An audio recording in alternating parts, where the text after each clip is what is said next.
Je voyais Chantal Machabée à la télévision, à RDS, et je voulais également travailler avec elle, comme probablement beaucoup de personnes au Québec depuis les dernières années.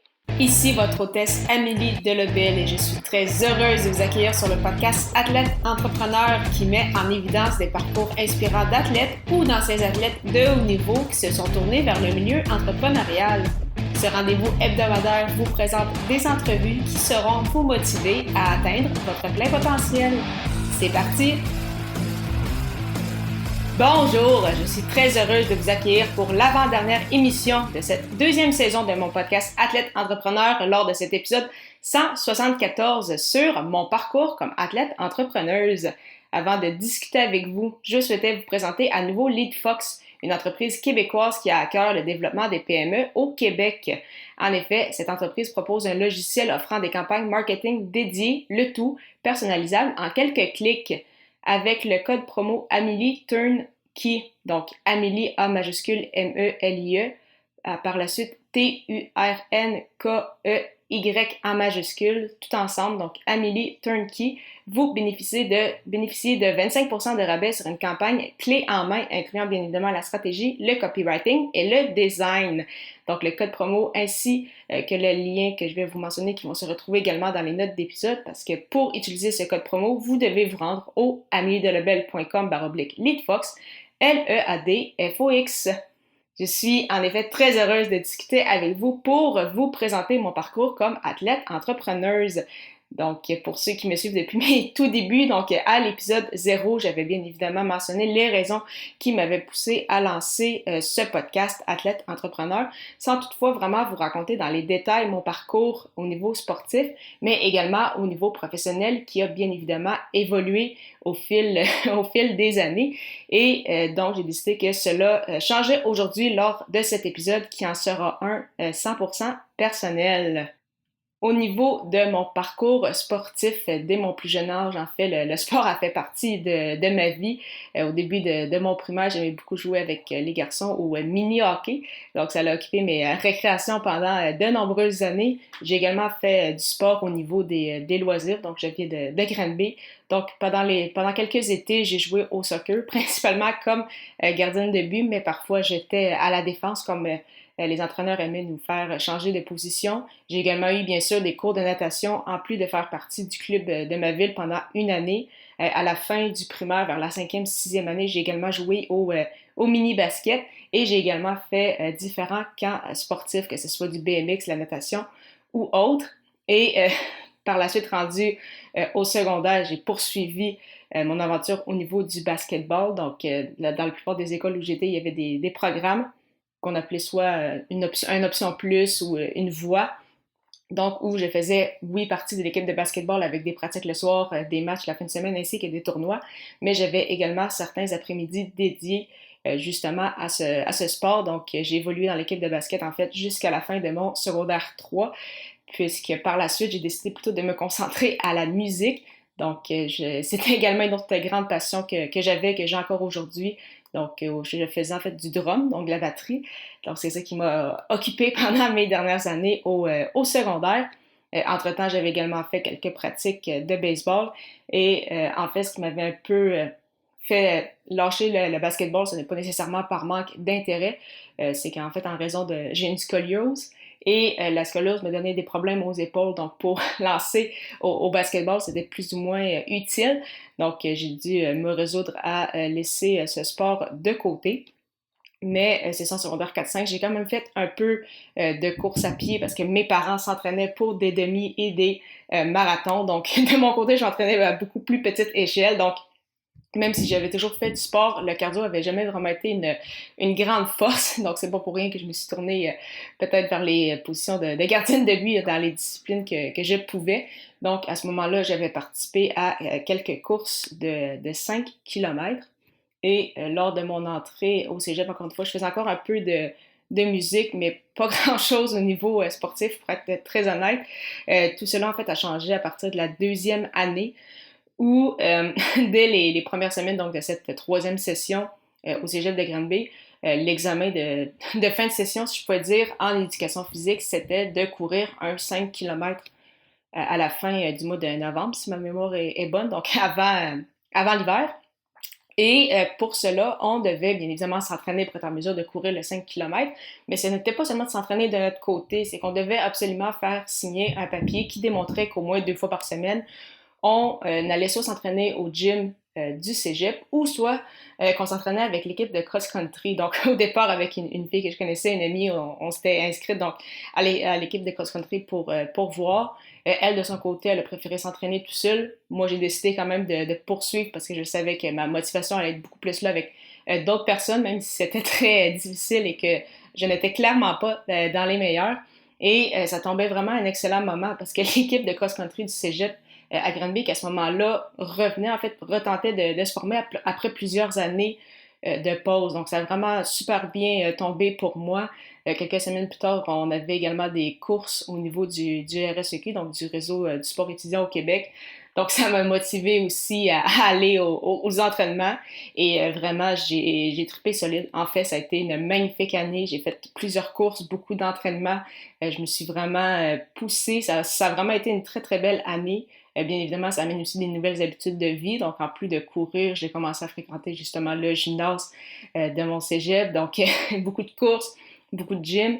Et également, à partir de l'hiver, donc en janvier 2015, je me suis également inscrite au deck hockey qui est très populaire de plus en plus au Québec, mais qui était surtout très populaire en fait à Granby. On avait la chance d'avoir en fait on a encore la chance d'avoir deux gros centres de sport à Granby. Donc pour ceux qui jouent au deck, vous savez de quoi je parle. Donc ça a été une année assez chargée au niveau sportif. Donc, j'ai eu l'occasion justement de remporter un championnat, de participer à des gros tournois de la Coupe Burroughs. Donc, beaucoup de plaisir.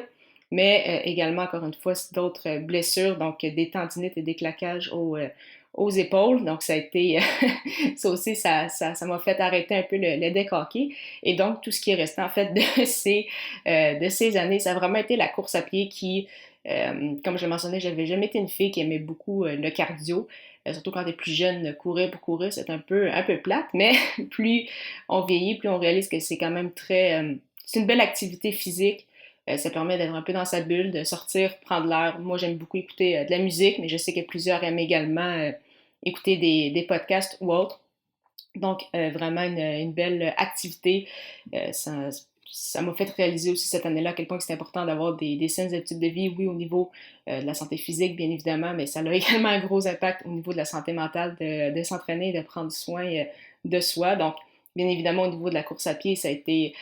il y a eu des hauts et des bas, si je peux dire, au niveau de mes entraînements, comme depuis justement la fin de mon cégep, je m'entraîne toute seule. Donc, c'est sûr qu'en 2020, avec les annulations des courses, avec la COVID, ça a été plus difficile au niveau de la motivation. Mais l'an dernier, c'est revenu. J'ai continué de m'inscrire même, continué de m'entraîner même si je n'ai pas pu m'inscrire à des courses.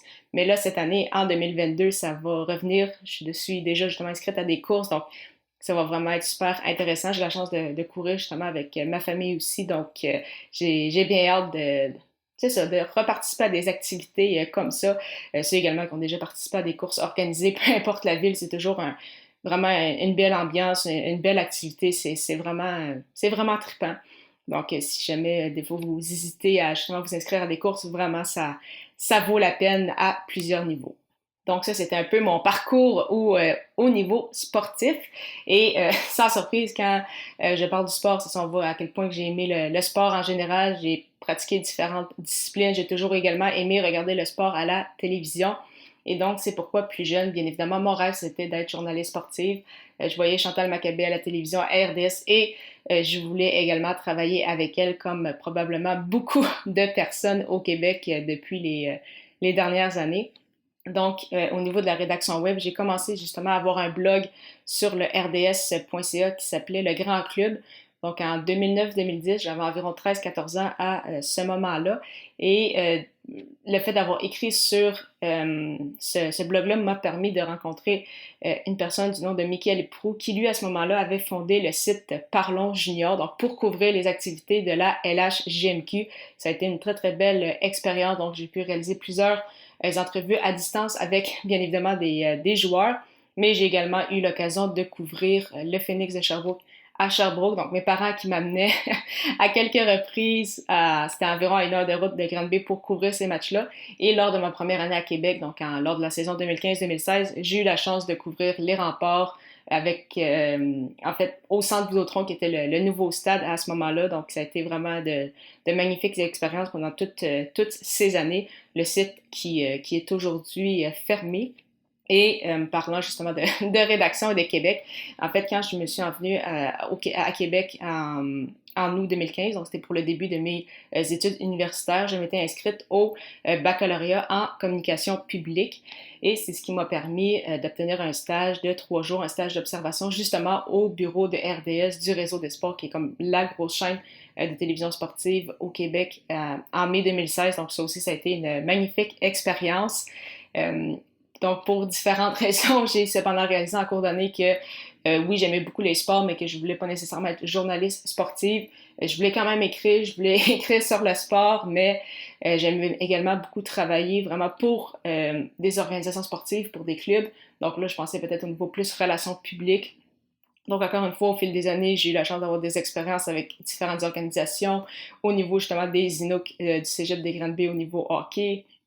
J'ai également eu la chance de travailler avec le Blizzard du séminaire Saint-François au niveau du Midget 3 où j'étais la commentatrice. J'avais également eu des expériences auparavant comme analyste avec les anciens commandeurs de Lévis, devenus aujourd'hui chevaliers de Lévis, également au niveau Midget 3 qui est en fait la marche avant l'ALHGMQ, donc le hockey junior ici au Québec. Et j'ai également travaillé pendant de nombreuses années avec les Dynamiques du Cégep de Sainte-Foy, encore une fois particulièrement avec leur équipe de hockey, mais également un peu avec leurs équipes de basketball. Et malgré justement toutes ces belles expériences dans le sport, présentement je ne travaille pour aucun club, donc en fait, la fin de mon association avec les Dynamiques qui s'est terminée justement en mars 2020, juste avant la pandémie. Et pour le moment, je n'ai toujours pas retravaillé pour des clubs sportifs. Je sens que ça va revenir dans le futur. Je ne sais pas encore quand, je ne sais pas également non plus quel va être mon rôle à ce moment-là, mais clairement que ça fait partie de mes objectifs un peu plus sur le long terme, justement, de me réimpliquer dans un club de sport. En plus de travailler justement pour ces différentes organisations sportives, j'ai également au fil des années obtenu des petits contrats ici et là au niveau de la rédaction web, donc la rédaction SEO, ainsi qu'au niveau des réseaux sociaux. En fait, j'ai commencé tout ça en juin 2014, donc ça va faire déjà bientôt 8 ans avec la compagnie Production Extrême qui est située à Granby. Marco Bernard est l'un des propriétaires, en fait. Donc, c'est pourquoi aussi je travaille avec l'Académie du podcast. Donc, on voit que la relation date d'il y a quand même plusieurs années. Et justement, à force d'avoir des contrats ici et là au niveau du web, au niveau des réseaux sociaux, j'ai vraiment découvert un nouvel univers, en fait, que j'adorais énormément. Donc, c'est pourquoi, justement, après ma première année en communication publique, j'ai plutôt décidé de faire le certificat en communication pour par la suite faire un bac multidisciplinaire qu'on appelle avec également une année en marketing et une année avec des cours de langue.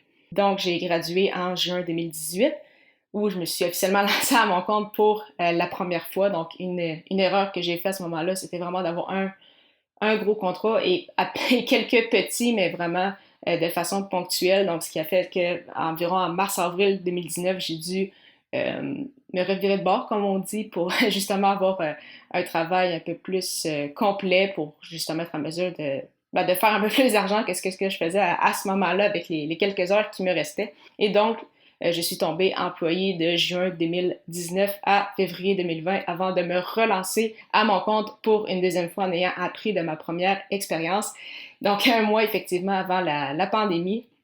Et depuis ce temps-là, vraiment, je suis très chanceuse de dire que ça va très bien de mon côté. Donc, vraiment de belles expériences. J'ai la chance de travailler avec plein de collaborateurs, de partenaires vraiment incroyables. Donc, tout ce qui touche au niveau de la création de contenu, réseaux sociaux, bien évidemment, avec mes podcasts. Celui-ci, comme je vous le mentionnais, que j'ai lancé en janvier 2019, mais également mon autre podcast, Les médias sociaux en affaires, que j'ai lancé au début de l'année 2021. Donc, vraiment un beau parcours depuis toutes ces années. Je suis assez fière du chemin parcouru. Des fois, ça prend ça, justement, de revenir un peu en arrière pour voir tout ce qui s'est passé depuis tout ce temps. Puis, je sais que c'est loin d'être terminé. Donc, d'autres beaux projets qui sont à venir. Alors, c'était ça pour mon parcours aujourd'hui, donc d'athlète entrepreneuse. J'ai vraiment aimé discuter de tout ça avec vous. J'avais réalisé que malgré que vous m'écoutez depuis plus de 3 ans, j'avais jamais vraiment raconté un peu mon parcours, mon histoire. Donc, j'espère que vous avez apprécié ce moment. Donc, vraiment, merci encore une fois d'avoir été là pour cette émission. Et en souhaitant bien évidemment que vous ayez apprécié ce 174e épisode officiel d'Athlète Entrepreneur. Parlant de podcasting, et je vous avais fait mention de l'Académie du podcast, je voulais vous présenter la formation Podcaster Pro, qui est la formation francophone la plus complète pour non seulement lancer votre podcast, mais aussi le monétiser. C'est grâce à cette formation que j'ai pu lancer ce podcast-ci, Athlète Entrepreneur, ainsi que mon autre podcast, Les médias sociaux en affaires. On parle de plus de 30 heures de contenu. Pour y jeter un coup d'œil, simplement vous rendre au ameliedelabel.com/lancer son podcast, lancer ER. Je vous donne rendez-vous lors de l'épisode 175 pour le bilan de cette deuxième saison d'Athlète Entrepreneur déjà, ainsi que des détails en vue de la 3e saison. Au plaisir de vous y retrouver.